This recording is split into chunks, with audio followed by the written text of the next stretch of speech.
سیاست کا بڑا ہے، کوئی بھی بڑا ہے، جب وہ قرآن کے خلاف بات کرے، نبی کے فرمان کے خلاف بات کرے، آپ یہ کہیں میں آپ کی لیڈر ہی مانتا ہوں، میں آپ کو بڑا مانتا ہوں، لیکن جب بات رب کائنات کی آئی، جب بات میرے مصطفیٰ کی آئی اور بات آپ کے خلاف، تو آپ کی بات وہ جوتے کے نوک کے برابر بھی نہیں ہے، اس کو ماننے کے لیے تیار ہے۔ ابھی اسلامی ٹچ دے رہے صدر عارف علوی صاحب، اسلامی ٹچ دے رہے۔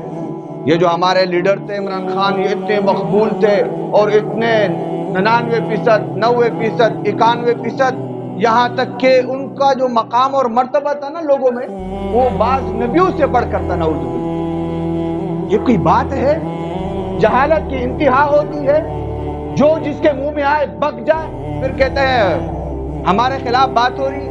آپ کو کس نے یہ کہا کہ میں نے آپ کے سامنے بیان کیا مقام نبی کیا ہوتا ہے؟ مقام نبی پر بات کی جائے تو گھنٹے ختم ہو جائے، مقام نبی بیان نہیں۔ آپ کے منہ میں آئے تو بک جانا، اپنے لیڈر کو خدا تک پہنچا دینا۔ اس سے پہلے بھی کئی لوگوں نے اس طرح کی بکواسات کی اور ان کے خلاف ہم نے تفصیلی بیانات دیے۔ ہر بات کیا کرو اسلامی ٹچ تب دو جب آپ کو پتا ہو کہ اسلام کیا کہتا ہے، اسلام کے عزائم کیا ہے، اسلام کی تعلیمات کیا ہے۔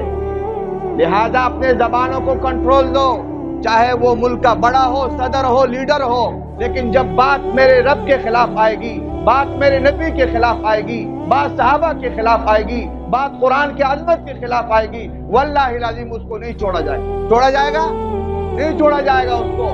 خدا را ہوش کے ناخن لو، آپ کا لیڈر ہے اس کو لیڈر بنائیں، خدا مت بنائیں۔ آپ کا لیڈر ہے اس کو لیڈر بنائیں، نبی نے مت بنائیں۔ آپ کا لیڈر ہے اس کو لیڈر بنائیں، صحابی مت بنائیں، صحابی کا مقام مت دیں۔ اس سے پہلے بھی کئی مرتبہ پشاور ان علاقوں میں ہمارے لوگوں نے اس طرح کی بات کی اور پھر آپ نے حالات دیکھے۔ تو لہذا ان حالات پر لوگوں کو مجبور مت کرو، لوگوں کے ایمان سے مت کھیلو۔ اگرچہ 14ویں صدی کا مسلمان ہے، ایمان جتنا بھی کمزور ہو، لیکن رب پر سمجھوتا نہیں ہو سکتا، نبی پر سمجھوتا نہیں ہو سکتا، قرآن پر سمجھوتا نہیں ہو سکتا، ختم نبوت پر سمجھوتا نہیں ہو سکتا۔ اس کے لیے ہم جان لینے کے لیے بھی تیار ہے، جان دینے کے لیے بھی تیار ہے کہ نہیں ہے؟ تو خدا را دین کو سمجھے، دین کے تعلیمات کو سمجھے، دین کو پڑھے، علماء کے ساتھ بیٹھے، ورنہ یہی صورتحال ہوگی۔ لوگ جو کہیں گے، سامنے بیٹھنے والا کون تھا؟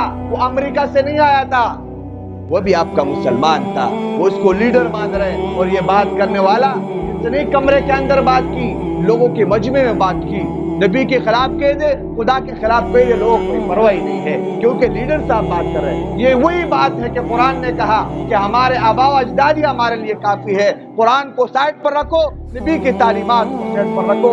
یہ بات وہ مشرکین کرتے تھے، آج وہی بات ہمارے لوگ کرتے ہیں، اور یہاں تک میں نے کئی لوگوں کو دیکھا اس کی دفاع میں لگے ہوئے، اس کے دفاع میں لگے ہوئے۔ اللہ کے بندے، آپ کم سے کم یہ تو کہے، اگرچہ ہمارا لیڈر ہے، بڑا ہے، جو بھی ہے، اس بات قرآن کے خلاف کی ہے، یہ بات شریعت کی تعلیمات کے خلاف ہے، میں اس کی ہر بات کو ماننے کے لیے تیار ہوں، اس بات کو ماننے کے لیے تیار ہوں۔ نہ حق کو نہ حق کہو گے کہ نہیں؟ غلط بات کو غلط کہنا ہے، چاہے وہ کہنے والا آپ کا لیڈر ہو، آپ کا بڑا ہو، یہاں تک کہ آپ کا والد بھی کیوں نہ ہو، بات غلط کہے تو اس کو بات آپ کی شریعت کے خلاف ہے، یہ بات مانی نہیں جا سکتی ہے۔ اللہ تبارک و تعالی حق کو ہمیں پہچاننے کی اور اس پر عمل کرنے کے توفیق عطا فرمائے۔